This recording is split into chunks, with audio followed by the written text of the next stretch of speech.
Hello guys, welcome back again dito sa aking YouTube channel. So, ayan, Happy New Year po sa inyong lahat. So, magandang hapon din po. Ngayon ay time check tayo, 2:49 na ng hapon. Ayan, so ngayon, isi-share ko sa inyo guys itong aking mga ginagawa sa aking tindahan. So, ito ang ginagawa ko guys. Ayan, nag-repack ako ng chlorine. Meron tayo ditong chlorine, so hindi ko pa ito tapos i-stapler. Ayan, ganito lang guys ako mag-repack ng aking chlorine. So, ayan, balik tayo. So, ayan guys, ito yung ating staple wire. So, gagamitin ko ito guys dito sa aking chlorine. So, ito ay 1 kilo mahigit. Mga nasa 1 kilo at 1/4 yung aking na-repack. Ayan, so ang dami nito guys, at ayan, masakit na ang aking likod dahil kanina pa ako nagre-repack.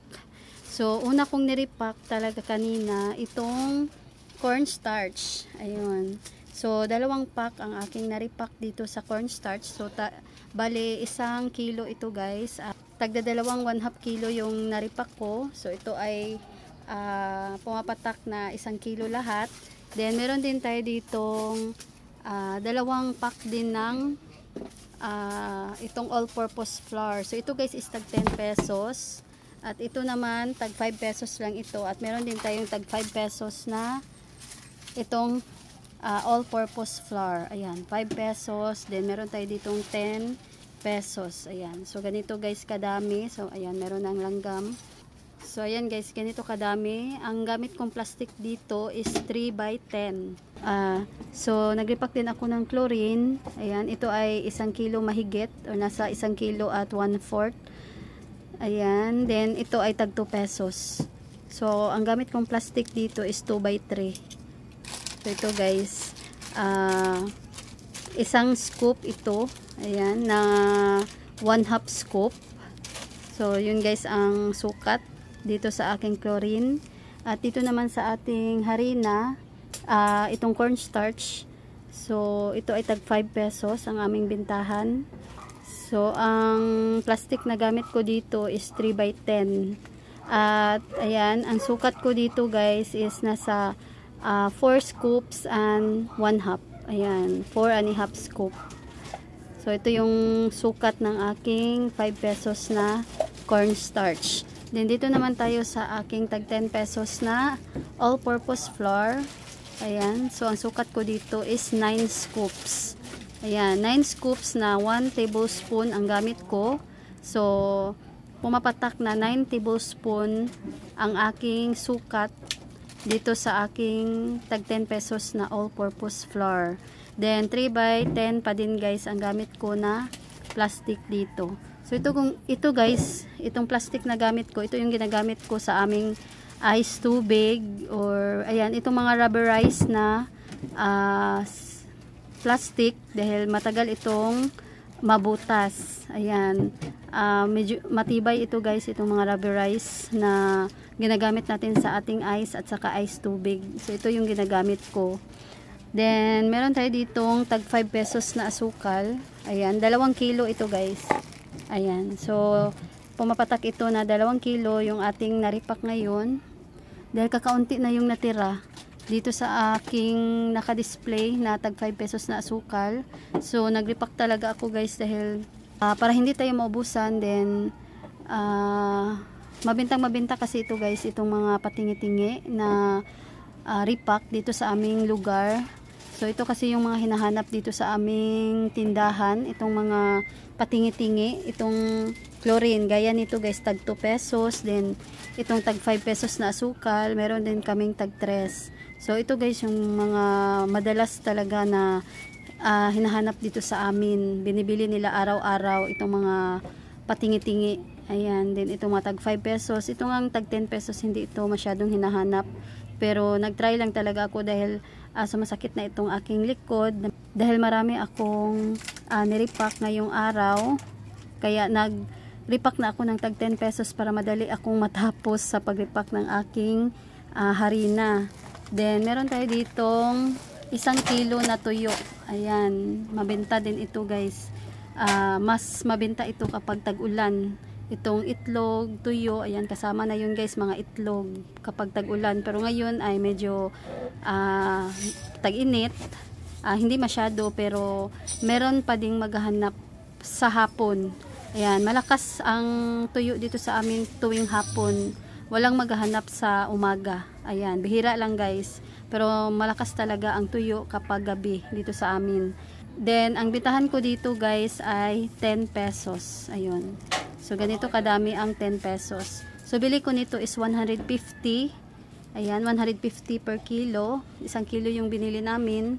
At, ayan, 10 pesos bintahan ko. At ang gamit kong plastic dito. So, nagkasya lang siya sa 2.5 by 10 na plastic. Ayan. Pareho lang sila guys, mga rubberized plastic lang ito. Then, meron din tayo ditong all-purpose flour na tag 5 pesos.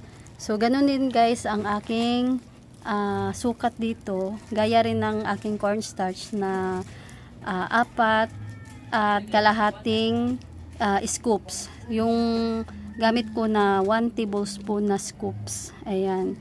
So, ang plastic din na gamit ko is 3 by 10.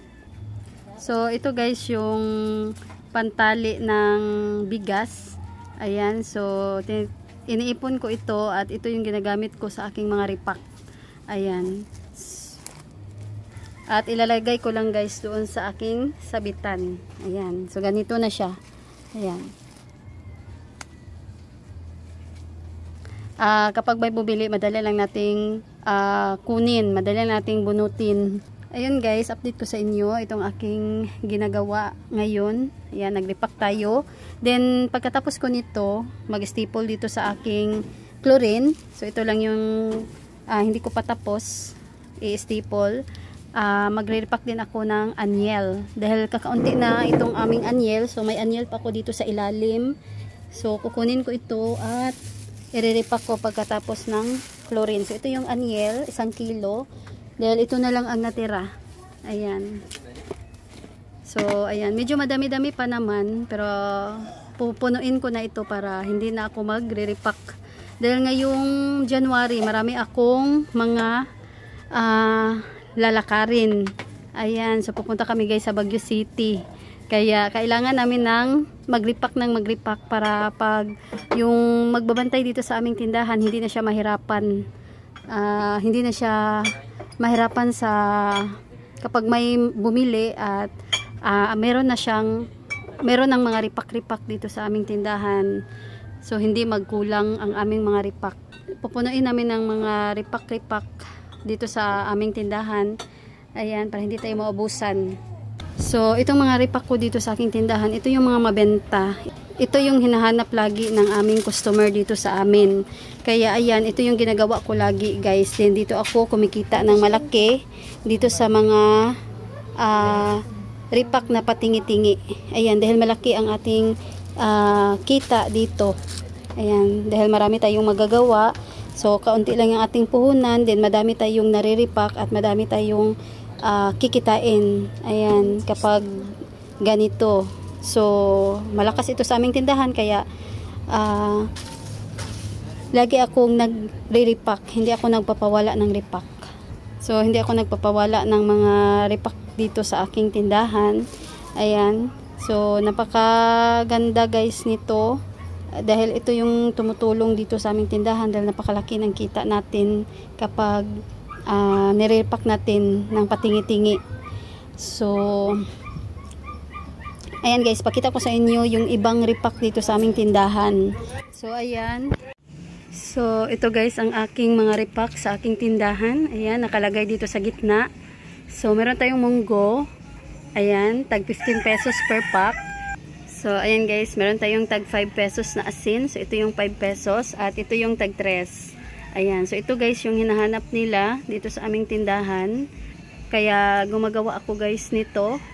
Ayan, dahil matipid kasi guys yung aming mga customer. Naghanap sila ng mga ano lang, yung affordable lang. Ayan. So, meron din tayong tag-3 na asukal.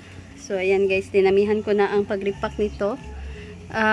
Ito guys, mabenta ito guys. Ito yung hinahanap lagi dito sa aking tindahan. Itong mga tag-3. Meron ding tag-5 pesos. Ayan. Then, meron ding tag-3 na asukal na puti. Ayan, so kaunti na ito guys. So, dadagdagan ko ito. At, meron din ako ditong repack na. Ayan, itong mani. Ayan, tag-5 pesos. So, ito guys, ang mani. Mabenta itong aking mani dito sa aking tindahan. So, meron din tayo ditong aniel. Ayan, ito tag 2 pesos. So, ayan guys. Then, meron din tayong paminta na durog at saka buo. Ito. Buo at saka durog ito guys. Ayan. Then, meron din tayong itong tawas. Tag 2 pesos din. Pero, ayan guys, bihira lang ang maghanap dito ng tawas. At meron din tayo ditong, ito yung ating chlorine. Ayan. Ito yung lagayan ko guys ng chlorine. So, nailagay ko na dito yung aking nirepack na chlorine. Ayan. So, dalawang, ano ito guys, lagayan, puno. Ayan. Ito ay tag 2 pesos. So, kaunti lang guys ang ating puhunan, pero madami tayong naripak. Kaya malaki ang ating kita. So, meron din po kaming asukal. Asukal na tagwa 1/4 at ito, asukal na puti at asukal na pula. Ayun. Then, ito yung iba guys, tagwa 1/2 at tagwa 1/4 yung iba na nakapak na. So, ayun guys, ito lang yung mga ripak-ripak ko dito sa aking tindahan. Ayan, mantika. Meron din tayong mantika dito. Ito yung tag 10 pesos. At meron din tayo dito tag 5 pesos. So, kakaunti na ito guys. Kailangan na nating mag-repack ng tag 5 pesos. Dahil ayan, kakaunti na. At ito yung 1/2 packet. Ayun. Yan, marami pa tayo dito guys na mantika na tag litro. So, ito rin guys, nag-repack din kami ng bigas. Ayan, para ready to, ano na, bigay na sa customer kapag may bumili. Ito yung tagi 1 kilo. Meron din tayo ditong 1 kilo na kamya. Washington ito guys. Then, 1/2 naman ito na Washington. At ito ay tag 2 kilos ng Washington. At meron din ditong tag 3/4 na Washington. Ayan din, ito yung 1/2 na. Kakaunti na kasi ito kaya ayan, naipit. So, 1/2 ito na kamya. Ayan. So, ang mabenta kasi dito sa amin is itong Washington. Kaya ito yung mas madami. Ayan. So, ito guys yung aming bigas. Nalagay lang namin sa sako. So, meron din tayo ditong ano, charcoal. Ayan. Ito yung aming uling. At ano pa. At update ko rin sa inyo guys itong aming ricado. Ayan. So, ito yung aming mga ricado dito. Meron tayong sibuyas. Ito yung sobra guys. Doon sa aming pinamili sa Pasko. At saka bagong taon.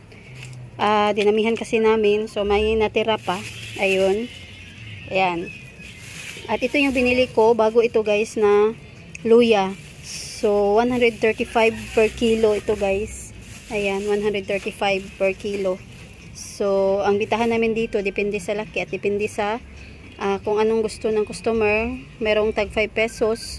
So, ayan, kami na lang ang ano guys, sa luya kapag may bumili ng 5 pesos. At ito na lang ang natira sa aming bawang. Ayan, nagmahal ang bawang guys noong Pasko. Noon is 130 per kilo. So, ngayon is 150. Then, ang sibuyas naman, 100 per kilo. So, nung Pasko, umabot siya ng 150. So, ito guys is 150 per kilo. Then, update ko rin sa inyo ang kamatis. Napakamahal ng kamatis. So, nilagay ko dito sa rep para hindi madaling masira. So, ito guys, bagong bili ito. 170. Ayan, 170 per kilo. So, umabot ito ng 74 pesos. So, mga maliliit lang ito. At bentahan ko dito is 8 pesos. Ayan. So, wala pang bumili. Noong nakaraan, may mga naghanap din. Naubusan na talaga. At hindi ako bumili dahil napakamahal ng kamatis. So, ayan, noong bagong taon, bumili ako ng kamatis. So, nabenta naman guys. May bumili ng paisa-isa. Tag 10 pesos ang aking bentahan dahil malalaki yung nabili ko.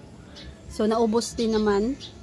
Ayan. So, ngayon, bumili na naman ako ng maliliit lang para 8 pesos ang aking bentahan. So, ayan lang guys. Dito ko na lang tatapusin itong aking video for today. Ayan, nag-update ako sa inyo sa aking mga ginagawa ngayong araw. Yan, ganap-ganap ngayong araw at yung mga niripak ko guys. So, ito yung mga ripak namin sa aming tindahan na mabenta. Ayan. So, maliit lang ang ating puhunan, then malaki ang ating kikitain dahil marami tayong magagawa kapag niripak natin ng patingi-tingi. So, ayun lang guys. Sana ay nagustuhan ninyo itong aking video for today. So, ayan guys, thanks for watching.